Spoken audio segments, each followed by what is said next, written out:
Hello बच्चों, composition of vector से आज का हमारा नेक्स्ट एग्जाम्पल क्वेश्चन है। A particle has displacement of 12 metre toward east and 5 metre towards the north and then 6 metre vertically upward. Find the magnitude of the sum of this displacements. तो इसका solution इस तरह से है, as shown in figure. Suppose initially the particle is at origin O, then its displacement vectors are OA equals to 12 meter due east, AB equals to 5 meter due north and CD is equal to 6 meter vertically upward. इस question में जैसा कि आप देख सकते हो कि एक पार्टिकल है जो कि पहले 12 मीटर ईस्ट की तरफ जाती है, फिर 5 मीटर नॉर्थ की तरफ और फिर 6 मीटर वो ऊपर की तरफ वर्टिकली अपवर्ड जाती है।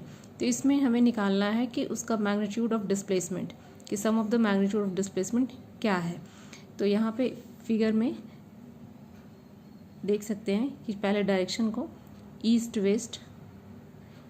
वेस्ट नॉर्थ एंड साउथ, और ये जो सीधी लाइन है वो वर्टिकल डायरेक्शन को दिखा रहा है। सबसे पहले जो पार्टिकल है वो ओ पोजीशन इनिशियली यहाँ पे होता है, तो पहले वो 12 मीटर ईस्ट की तरफ जाएगा, उसके बाद यहाँ से टर्न लेता है नॉर्थ की तरफ, तो नॉर्थ 5 मीटर नॉर्थ की तरफ। यहाँ पे ये ऐसा दिख रहा है, पर यहाँ पे ये 90 डिग्री का एंगल है, क्योंकि ये 3 डायमेंशनल पिक्चर यहाँ पे बनाने की कोशिश की गई है। इसीलिए ये यहाँ पे नॉर्थ की ईस्ट से जब सीधा नॉर्थ की तरफ जाएगा वो, तो यहाँ पे बिल्कुल परपेंडिकुलर होगा, 90 डिग्री होगा, और ये 5 मीटर नॉर्थ की तरफ जाता है। फिर वहाँ से नॉर्थ में 5 मीटर के बाद ये ऊपर की तरफ 6 मीटर ऊपर की तरफ आता है। तो ऊपर को हम यहाँ पे पेपर पे इस तरह से ऐसे करके सीधा दिखाया गया है 6 मीटर। उसके बाद वो हमें वहाँ से जो नेट डिस्प्लेसमेंट है वो हमें कैलकुलेट करना है। तो सबसे पहले यहाँ पे vector OA vector is 12 metre due east, AB vector 5 metre due north and then 6 metre vertically upward, CD 6 metre vertically upward. तो according to polygon law OC is the resultant displacement. OC जो है वो resultant displacement होगा, लेकिन इससे पहले हम निकालेंगे OB।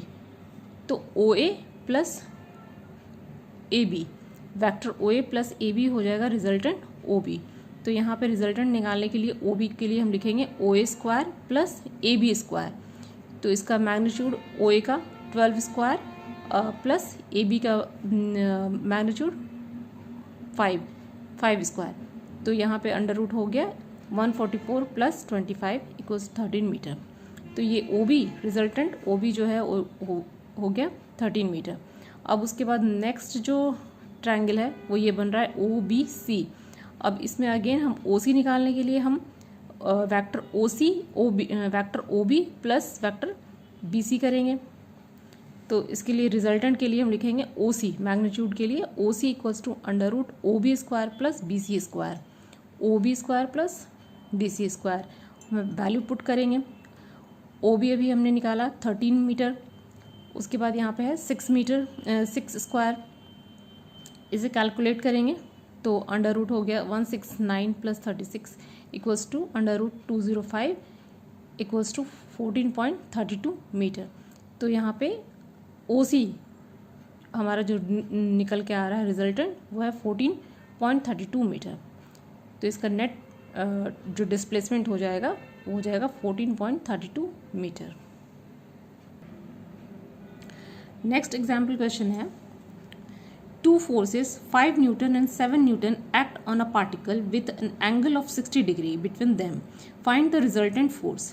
यहाँ पे 2 फोर्स है 5 न्यूटन और 7 न्यूटन, वो एक पार्टिकल पे एक्ट हो रहा है, और ये दोनों फोर्सेस जो लग रहे हैं उनके बीच में जो एंगल बन रहा है वो है 60 डिग्री। तो यहाँ पे रिजल्टेंट फोर्स हमें निकालना है कि नेट रिजल्टेंट फोर्सेस पे कितना लगेगा। तो यहाँ पे suppose here P is 5 newton and Q is 7 newton and theta is the angle.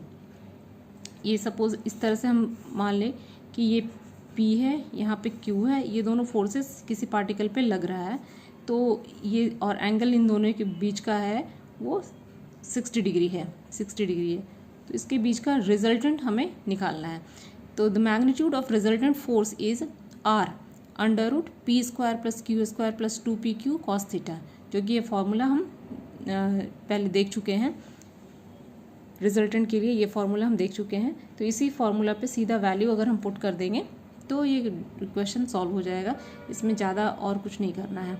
तो हम वैल्यू यहाँ पे रख देंगे, पी का P square means 5 square plus 7 square plus 2 multiplied by 5 multiplied by 7 multiplied by cos 60 degree. तो value रखने के बाद हमारे पास आ जाएगा 10.44 न्यूटन। तो नेट रिजल्टेंट जो फोर्स एक्ट होगा हो जाएगा 10.44 न्यूटन। और यहाँ पे इसका आर का डायरेक्शन निकालने के लिए हम जो फॉर्मूला यूज़ करेंगे वो है कि if R makes an angle beta with the force P, then जो रिजल्टेंट फोर्स जो आया ये सपोज़ कि पी के साथ में बीटा एंगल बना रहा है। तो जो बीटा को फाइंड करने के लिए हम फॉर्मूला यूज़ करेंगे tan beta equals to Q sine theta divided by P plus Q cos theta equals to value यहाँ पे रख देंगे 7 sine 60 degree divided by 5 plus 7 cos 60 degree equals to 0.732। इसको सॉल्व करने के बाद ये वैल्यू आ जाता है और हम इसका फिर बीटा का इन्वर्स लेते हैं, tan इन्वर्स 0.7132, इसकी वैल्यू आ जाएगी 35 डिग्री 29 मिनट्स। तो जो बीटा है वो 35 डिग्री 29 मिनट्स पे वो इंक्लाइंड है। तो यानी कि डायरेक्शन जो है फोर्स का, वो रिजल्टेंट फोर्स का, वो बीटा है। कॉम्पोजिशन ऑफ वेक्टर से हमारा नेक्स्ट एग्जाम्पल क्वेश्चन है, two vectors both equal in magnitude have their resultant equal in magnitude of their either. Find the angle between the two vectors. इस question को ऐसे भी पूछा जा सकता है, two equal forces have the resultant equal to either. What is the inclination between them? तो यहाँ पे इस क्वेश्चन में दोनों क्वेश्चन सेम ही क्वेश्चन है। इसको सॉल्व करेंगे कि यहाँ पे दो वेक्टर दिए हुए हैं, दोनों इक्वल है, means p equals to q, और उसका रिजल्टेंट जो आ रहा है वो भी p और q के बराबर ही है, means p equals to q equal to r। तो ये कंडीशन पहले ही दिया हुआ है और इससे पूछा गया है कि find the angle between the two vectors. अब दो वेक्टर इक्वल हैं, कौन से एंगल पे वो इंक्लाइंड होंगे जिससे कि उसका रिजल्टेंट जो है उसके ही बराबर हो जाए।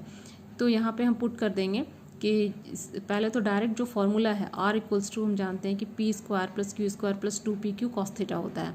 हमें यहाँ कॉस थीटा नहीं पता है, ये हमें पता करना है। और r जो है वो रिजल्टेंट है जो कि p और q के बराबर ही है। अब हम कंडीशन को अप्लाई करते हुए हम यहाँ पे सपोज करो इस सारे वैल्यू को हम यहाँ पे p कर देते हैं। तो p equals to under root P square plus Q की जगह पे p लिख देंगे, तो p square plus 2p dot p cos theta. तो सारे टर्म यहाँ पे p में हो गए। अब p square equals to 2p square bracket में 1 प्लस कॉस थीटा, इसको अगर हम सम करेंगे तो आ जाएगा 1 प्लस कॉस थीटा। और उसके बाद यहाँ पे p को कैंसिल करते हुए 1 plus cos theta equals to 1/2, means cos theta equal to -1/2, -1/2 cos theta equals to हो जाएगा कॉस 120 डिग्री और थीटा इक्वल टू 120 डिग्री। तो दोनों वेक्टर जो है p और q वो 120 डिग्री के एंगल पे इंक्लाइंड होंगे। इसी टॉपिक से हमारा जो नेक्स्ट एग्जाम्पल क्वेश्चन है, two forces whose magnitude are in ratio of 3:5 give a resultant of 35 Newton. If the angle of inclination is 60 degree, calculate the magnitude of each force. यहाँ पे दो force दिए हुए हैं जो कि जिनका ही रेशियो है, सपोज p और q दो फोर्सेस हैं जिसका कि रेशियो है p 3:5 और वो रिजल्टेंट जो दे रहा है वो दे रहा है 35 न्यूटन्स, मीन्स r हमारे पास में है 35 न्यूटन और यहाँ पे इसका रेशियो है फोर्स का 3:5, मीन्स अगर एक 3 है तो दूसरा 5 है, अगर एक 3p है तो दूसरा 5p है, इस तरह से। If the angle of inclination is 60 degree, हमारा एंगल ऑफ इंक्लाइनेशन भी दिया हुआ है, calculate the magnitude of each force. तो हमें फोर्स यहाँ पे निकालना है कि कितना फोर्स वो इस पर अप्लाई हो रहा है। तो लेट p सॉल्यूशन में let P equals to 3x, हमने मान लिया कि P जो है, जो फर्स्ट फोर्स है वो 3x न्यूटन है और दूसरा 5x न्यूटन है, इन दोनों का रेशियो 3:5 हो जाएगा। और R जो है वो गिवन है 35 न्यूटन, थीटा है वो भी गिवन है 60 डिग्री। अब R की जगह पे फॉर्मूला लिख करके √p² + q² + 2pq cos theta, इस फार्मूला पे सीधा हम इस पे वैल्यू पुट कर देंगे। R की जगह पे 35, P की जगह पे 3x, Q की जगह पे 5x, 2pq 2 × 3x + 5x cos theta. तो यहाँ पे आ गया 35 इक्वल्स टू, जब इसे हम कैलकुलेट करेंगे तो आ जाएगा हमारा 7x। तो x ही आ जाएगा 7x, तो x इक्वल टू हो जाएगा 35/7 दैट इज़ 5। तो मीन्स x की वैल्यू हमारे पास 5 निकल गया। अब x 5 निकल गया, तो अब p हमें पता करना है, तो p हो जाएगा 3 × 5 दैट इज़ 15 न्यूटन। q हो जाएगा q equals to 5 × 5 that is 25 newton. तो हमारे पास जो मिसिंग जो दो फोर्सेस थे वो हैं p and q that is 15 Newton and 25 newton. तो इन दोनों का जो रिजल्टेंट आएगा वो हो जाएगा, वो होगा 35 न्यूटन।